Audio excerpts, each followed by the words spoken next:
Hello, welcome back to my continuing review of Top Gear Season 23, or the Ginger Top Gear as I'm calling it. Evans, as you know if you've watched my previous videos, I think is the personification of the devil himself.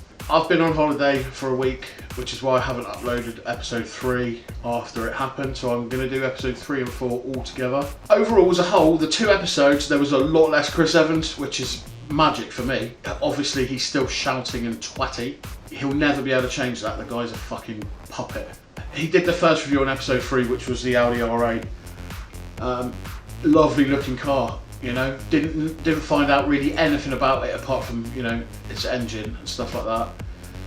And then he ruined it by saying he loved it and wanted one, which put me off it instantly. If he wants one, I don't. Simple as that.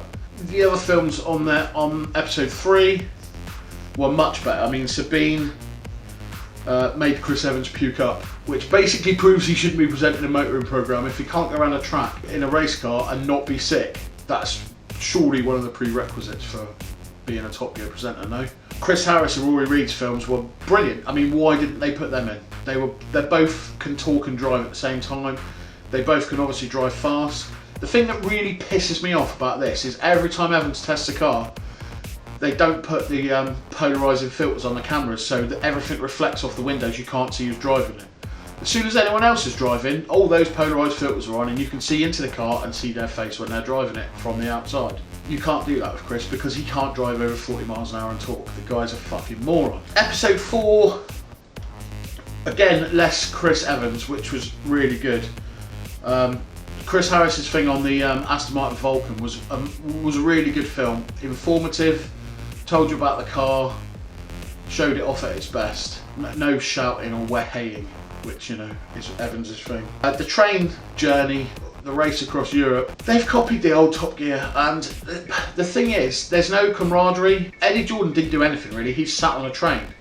There's no peril, there was no, you didn't find, they all got, you know, set a challenge to buy some cars. No information on those whatsoever. This is an Audi, it costs 2,700. This is a Jaguar, it costs 2,100.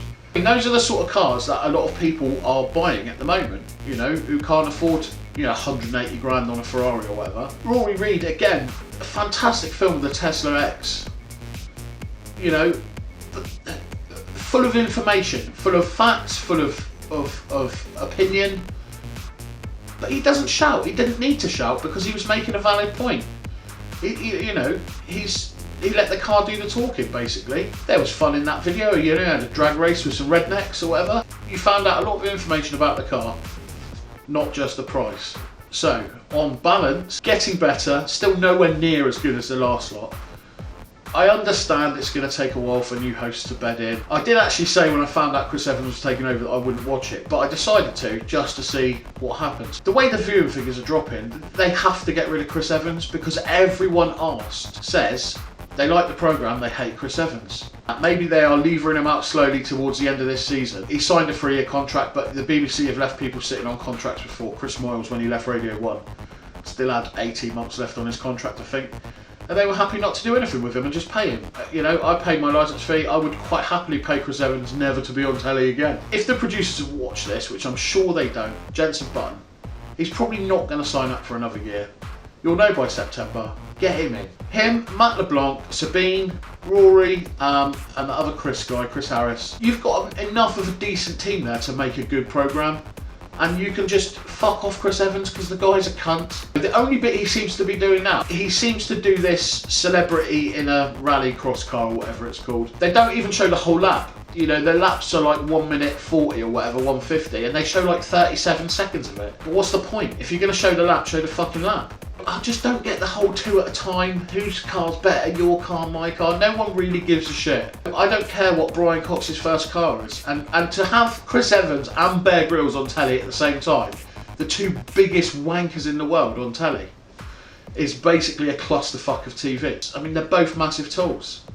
That's it. It's slightly better than the first episode, but not much. And overall as a series, it's seriously down on last season's. I mean, seriously down. And if the BBC want to continue making money out of it like they have been, they really need to look at it and change it. They had the opportunity to completely revamp it and they chose not to. Well, now they're going to have to tinker with it as they go along, and step one just has to get rid of Chris Evans. It has to be. The guy is dragging it down, you know. The funniest thing about the whole thing was on the, I think it was the Focus RS test that Rory Reid did. They had a 12-year-old boy driving it who was only on screen for like 5 seconds and could talk and drive at the same time and had more charisma than Chris Evans. Get that guy in, you know what I mean? I would happily watch him drive cars and talk about them. He obviously knows his shit.